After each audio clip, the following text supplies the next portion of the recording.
اعوذ باللہ من الشیطان الرجیم بسم اللہ الرحمن الرحیم الف لام را، یہ اس سلسلے کی آخری آیت سورت ہے۔ اب الف لام را، 5 سورتیں الف لام را سے اور ایک سورت الف لام میم را۔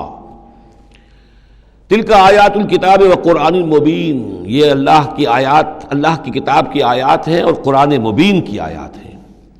ربما یود الذین کفروا لو کانوا مسلمین، ایک وقت آئے گا کہ وہ لوگ کہ جنہوں نے کفر کیا تھا حسرت کے ساتھ کہیں گے کاش کہ ہم اسلام لے آتے۔ وہ وقت آئے گا، ان کا کفر ان کے لیے حسرت بن جائے گا۔ ذرہم یاکلوا ویتمتعوا، اے نبی چھوڑیے ان کو، نظر انداز کر دیجئے، اپنی توجہ ان کی طرف سے ہٹا لیجئے، یہ کھا پی لیں، تمتع کر لیں، فائدہ اٹھا لیں، زمین کے اندر رہ کر جو کھانا پینا ہے، جو چرنا چگنا ہے کر لیں۔ وَيُلْهِهِمُ الْعَمَلُ، اور امیدیں ان کو غافل کیے رکھیں۔ یہ جو یلہہم العمل ہے، الہا یلہی الہاءً، غافل کر دینا۔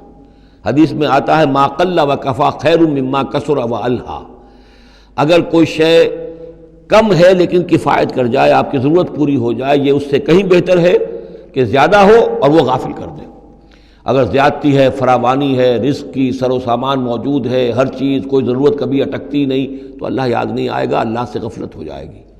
اس سے بہتر یہ ہے کہ ضرورت تو پوری ہو جائے، کسی کے سامنے دست سوال دراز نہ کرنا پڑے، لیکن یہ ہے کہ اس سے زیادہ نہ ہو کہ تاکہ غفلت نہ ہو۔ ما قل وکفا خیر مما کثر والہا، الہاکم التکاثر، وہ صورت مبارکہ ذہن میں رکھیے۔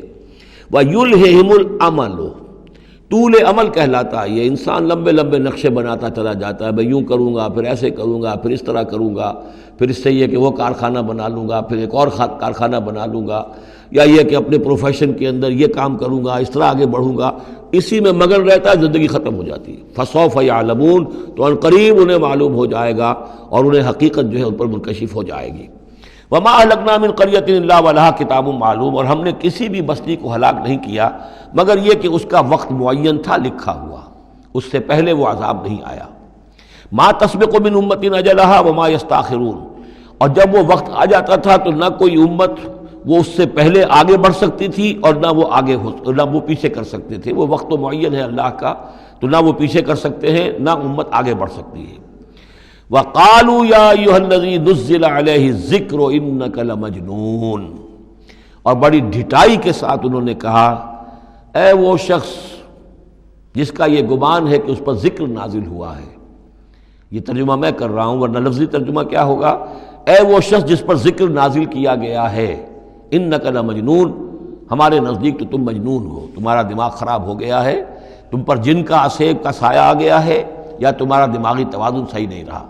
لہذا بامحاورہ ترجمہ ہوگا اے وہ شخص، قالوا یا ایھا الذی، اے وہ شخص جو یہ سمجھتا ہے، جس کو یہ زوم ہے، جس کا گمان ہے، نزل علیہ الذکر، کہ اس پر اللہ کی طرف سے الذکر نازل ہوا ہے، یاد دہانی نازل ہوئی ہے، انک لمجنون، ہمارے نزدیک تو تم دیوانے ہو گئے ہو۔ معاذ اللہ ثم معاذ اللہ، لو ما تاتینا بالملائکۃ ان کنت من الصادقین، کیوں نہیں لے آتے فرشتوں کی فوج ہمارے سامنے اگر تم سچے ہو۔ ما ننزل الملائکۃ الا بالحق، اور اللہ تعالیٰ کی طرف سے جواب آ رہا ہے ہم نہیں اتارا کرتے فرشتوں کو مگر حق کے ساتھ۔ فرشتے تو آتے ہیں تو عذاب لے کر آتے ہیں، فیصلہ لے کر آتے ہیں۔ فرشتے آئے تھے حضرت لوط کی قوم کے اوپر اور سدوم اور عمورہ کی بستیوں پر عذاب لانے کے لیے آ گئے تھے، تو یہ فرشتوں کو بلانا چاہتے ہیں، اپنی شامت بلانا چاہتے ہیں۔ ما ننزل الملائکۃ الا بالحق، وہ تو آتے ہیں تو آخری فیصلے کے لیے آتے ہیں۔ وما کانوا اذا منذرین، اور پھر انہیں کوئی اور پھر مہلت نہیں دی جاتی۔ انا نحن نزلنا الذکر وانا لہ لحافظون، یقیناً ہم ہی نے یہ ذکر نازل کیا ہے اور ہم ہی اس کے محافظ ہیں، ہم اس کی حفاظت کریں گے۔ یہ آیت مبارکہ بہت اہم ہے، جیسا کہ اس سے پہلے بھی عرض ہو چکا ہے کہ قرآن کی محفوظیت کے معاملے میں کہ اللہ تعالیٰ نے اس کی حفاظت کا ذمہ خود لیا ہے۔ جہاں تک تو تعلق ہے انا نحن نزلنا الذکر کا، تو یہ چیز تو اپلیکیبل ہے تورات کو بھی اور انجیل کو بھی۔ تورات بھی اللہ نے نازل کی، ہم پڑھ چکے سورہ مائدہ میں انا انزلنا التوراۃ فیہا ھدی ونور، فیہا ھدی ونور۔ انجیل نازل کی ہم نے، اس میں بھی ہدایت بھی تھی، نور بھی تھا۔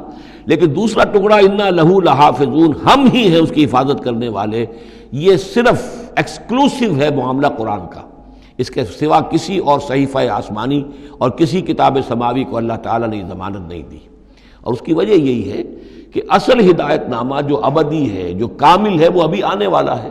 لہذا یہ سابقہ ایڈیشنز جو ہیں، نامکمل ایڈیشنز ہیں، یہ تو یوں سمجھیے کہ انٹرم پیریڈ کے لیے کچھ انسٹرکشنز تھی جو دے دی گئیں، ان کو مستقل طور پر محفوظ رکھنے کی کوئی ضرورت نہیں تھی۔ یہ ختم نبوت پر ایک بہت بڑی دلیل ہے کہ کسی بھی قادیانی سے اگر بات کی جائے تو اگر اس سے یہ کہا جائے کہ آیا تمہارے نزدیک قرآن میں ہدایت کامل ہوئی یا نہیں، تو جواب دے گا ہدایت تو کامل ہو گئی۔ نمبر 2، کیا تمہارے نزدیک قرآن محفوظ ہے یا نہیں؟ اگر وہ محفوظ بھی ہے تو پھر کسی اور وحی کی ضرورت کیا ہے؟ اللہ تعالیٰ کوئی کام عبث تو نہیں کرتا، ضرورت کے بغیر نہیں کرتا، کسی مقصد کے بغیر نہیں کرتا۔ یا تو یہ کہیں کہ ابھی ہدایت کامل نہیں ہوئی تھی، وہی جاری رہنی چاہیے، اس کا جواز ہو جائے گا۔ یا کہیں کہ کامل تو ہو گئی تھی قرآن میں لیکن وہ تو ضائع ہو گئی، محفوظ نہیں رہی، تب بھی وحی کی کھڑکی جو ہے اس کے کھلے رہنے کا جواز پیدا ہوگا۔ لیکن اگر کوئی شخص ان دونوں باتوں کو نہ مانے بلکہ اعتراف کر لے کہ ہدایت قرآن میں کامل ہو گئی اور یہ کہ وہ محفوظ بھی ہے، تو پھر اجرائے وحی، یہ تھا اصل میں جو فتنہ اٹھایا ہے غلام احمد قادیانی نے کہ وحی تو ایک نعمت تھی، کیسے بند ہو سکتی ہے، وحی کا سلسلہ جاری رہے گا۔ لیکن اس کو لے کر اس نے جو ہے پھر آگے اپنی نبوت کا دعویٰ کیا۔ لیکن اجرائے وحی کے لیے ضرورت عقلی جو ہے وہ دو شکلوں کے سوا ثابت نہیں ہو سکتی، یا ہدایت کامل نہیں ہوئی ہوتی جیسے کہ ابھی تورات میں نہیں ہوئی تھی، انجیل میں نہیں ہوئی تھی، قرآن میں آ کر کامل ہو گئی، یا کامل ہو کر اور وہ گم ہو گئی ہو، اس میں کوئی ترمیم و تنسیخ ہو گئی ہو جو کہ پھر وحی کے ذریعے سے اس کی تصحیح ہو سکے۔ اور دونوں باتیں اگر کوئی نہیں مانتا تو کوئی عقلی دلیل جو ہے وحی کے جاری رہنے کے لیے موجود نہیں۔ وَلَقَدْ أَرْسَلْنَا مِن قَبْلِكَ فِي شِيَعِ الْأَوَّلِينَ، اور اے نبی ہم نے آپ سے پہلے بھی رسول بھیجے تھے اگلی جماعتوں میں، اگلی قوموں میں۔ یہ شیعہ اس علیحدہ ہو جانے والے، کیونکہ قومیں بڑھتی چلی گئیں نسلوں کے اندر۔ حضرت نوح علیہ السلام کی قوم تقسیم ہو گئی، ان کے 3 بیٹوں سے نسلیں بنتی چلی گئیں، تو یہ گویا کہ شائع ہونا، علیحدہ ہونا، پھیل جانا، پھیلتی چلی گئیں۔ وما یاتیہم من رسول الا کانوا بہ یستہزئون، اور نہیں آیا ان کے پاس کوئی بھی رسول، جب بھی کبھی آیا مگر وہ استہزاء کرتے رہے، تمسخر کرتے رہے۔ کذالک نسلکہ فی قلوب المجرمین، اسی طریقے سے ہم اس کو چبھو دیتے تھے مجرموں کے دلوں کے اندر۔ مجرموں کے دلوں میں جا کر وہ چبھ جاتی تھی، وہ سمجھ لیتے تھے کہ حق ہے، لیکن چونکہ ان کے مفادات پر زد پڑتی تھی تو وہ استہزاء کرتے تھے۔ لا یؤمنون بہ، وہ ایمان نہیں لائیں گے اس پر۔ وقد خلت سنت الاولین، اور اے نبی یہ پہلوں کی بھی یہ سنت گزر چکی ہے، یہی طریقہ ہمیشہ رہا ہے۔ جیسے آج آپ آئے ہیں یا ذکر آپ پر نازل کیا گیا ہے، ایسے ہی ہم رسولوں کو بھیجتے رہے، کتابیں ان پر نازل ہوئیں، لیکن یہ کہ انہوں نے مان کر نہیں دیا۔ وَلَوْ فَتَحْنَا عَلَيْهِمْ بَابًا مِّنَ السَّمَاءِ فَظَلُّوا فِيهِ يَعْرُجُونَ، اور اگر ہم نے ان پر آسمان کا کوئی دروازہ کھول بھی دیا ہوتا اور وہ اس میں چڑھنے لگتے، تب بھی وہ یہ کہتے لَقَالُوا إِنَّمَا سُكِّرَتْ أَبْصَارُنَا، کہ ہماری تو نگاہوں پر کچھ جادو کر دیا گیا، شکر کر دیا گیا، نظر بندی کر دی گئی تھی۔ بل نحن قوم مسحورون، حقیقت میں تو ہم جادو کی زد میں آ گئے تھے۔ صدق اللہ العظیم۔